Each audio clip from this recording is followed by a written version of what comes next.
Now, Elon Musk isn't just going to get full access to the federal government just to sit back and watch it function like he's some sort of cuck. No, he's going to jump in there and do some cutting. As we dug into USAID, it became apparent that what we have here is not an apple with a worm in it, but we have actually just a bowl of worms. Breaking news, folks. Republicans, federal workers, and voters writ large are revolting and turning on Elon Musk, according to a new bombshell report that claims his popularity is now, quote, in the toilet. Which, of course, is incredibly ironic because that's also where Musk sleeps when he visits Mar-a-Lago, so he can immediately kiss Diaper Don's ass as soon as Trump makes his morning Big Mac dump. But don't worry, though, it's consensual. The feeling is very much mutual. I'm going to appoint Elon Musk, who's a fantastic guy, to lead a government efficiency commission tasked with saving trillions of dollars in fraud, waste, and abuse. We have tremendous fat. Oh, come on, Mr. McPresident. You're making this far too easy, sir, given that you are built like a fatter, fascister Oompa Loompa, and Elon like a particularly voluptuous Cybertruck. Too many balls of worms in there? Maybe time to doge up your diets. But unlike those horrifying images, there is so much sweet, rose-smelling karma to unpack here, as Elon stars in his own whitewashed remake of Everybody Hates Chris, where he's the main character. And it's quite fitting because Elon has been getting straight up bullied this week by Republicans and Democrats alike. With AOC cooking Elon Musk, saying he's one of the dumbest billionaires she's ever seen. This dude is probably one of the most unintelligent billionaires I have ever met or seen or witnessed. And frankly, I'm conflicted because while I genuinely think it is reprehensible to bully people with special needs, Elon Musk is in the midst of a Nazi salute or autism scandal. I also think tearing down billionaire apartheid enthusiasts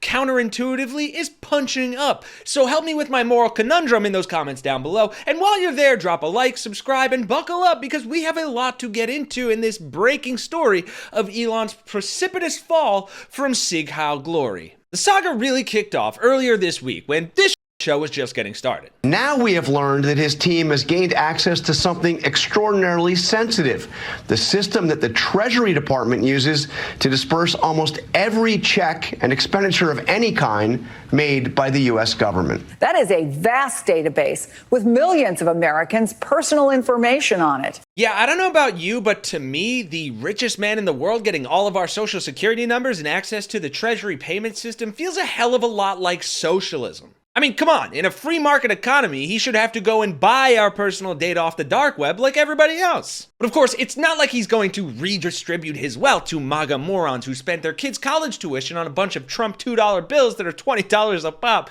In fact, he's looking to do quite the opposite. The Republican majority and their budget had a sensitive internal document that got leaked a couple of weeks ago. And they identified bit by bit in order to pay for Elon Musk's tax breaks, Jeff Bezos' tax breaks, Mark Zuckerberg's tax breaks, and other sorts of giveaways to the wealthiest people and corporations in this country.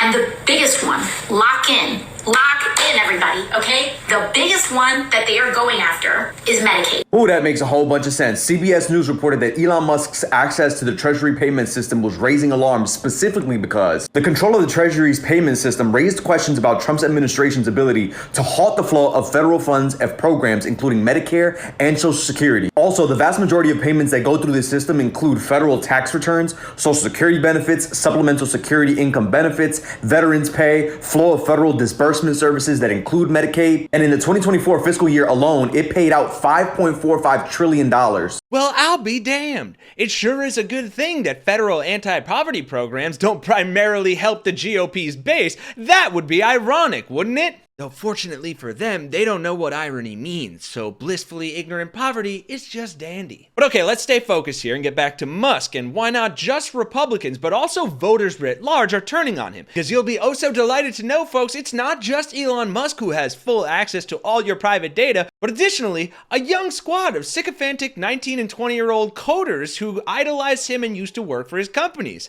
You know, meritocracy. And as Trump would also say, They're very mature for their age. Longtime government employees this week were shocked to find that their new supervisors from Elon Musk's Doge department include recent college and high school graduates between 19 and 24 years old. One of the young men is apparently a former intern at Musk's Neuralink company, who goes by the online handle Big Balls. Hey, there's nothing wrong with that. My mom always told me it was a condition. When I was a little kid, I kind of had this problem, and it's not even that big of a deal. Something like 8% of kids do it, but whatever. But naturally, voters have been shouting that they don't remember signing up for this. The American people did not sign up for this. They voted in Donald Trump. They did not vote in Elon Musk, a key role for Musk and Trump's administration. You see this 39% support, 53%, the clear majority opposed. They don't want this. The American people don't want this. Yes, thank you, Harry Enton, for reminding me 53 is way bigger than 39. This guy's good. And while this isn't exactly shocking, given the fact that contrary to conservatives' feelings, we are a representative democracy and not an oligarchy, it is shocking to see Elon have such a precipitous fall, even among conservatives. If you go on Twitter or X, which he now owns, you would think he is the king of kings. He may be the king of X or Twitter, but he ain't the king of the United States of America. And if he were the king, he'd be a very unpopular king. Right. Despite the far-right Twitter deluge made up of, I assume, roughly 50% bots and 50% actual people with the emotional and intellectual capacity of a teaspoon, even some of the desperate for despotism Republicans don't seem to want to kiss Elon's ring, even though they're still happy to kiss the ring of Trump's asshole. In order to accurately understand the inner working of MAGA Republicans, what better resource do we have than Democratic polling? This bombshell political report starts, Elon Musk presents a new vulnerability for Donald Trump. The billionaire strategy of moving fast and breaking things isn't going over so well with the public. Democratic strategists, who I think are the only people in this country that deserve a wage decrease, argue that Musk is a liability for Trump when it comes to his political superpower, his working class base. If you oppose Donald Trump, making Elon Musk the face of his administration is the smart way to go. Where the rubber really hits the road on all of this is for people who are inclined to be supportive of Donald Trump, and they, for whatever reason, think Donald Trump is on their side, but many of them have a different view of Elon Musk. And well, as I think you can guess, I absolutely abhor polls. After what we've been subjected to the past several election cycles, there were a number of them conducted, and the results seem to suggest the number of Republicans who want tech mogul Elon Musk to have substantial influence in the Trump administration has fallen since November's election. A survey from The Economist YouGov released Wednesday showed the number of Republicans who want Musk to have a lot of influence currently stands at 26%,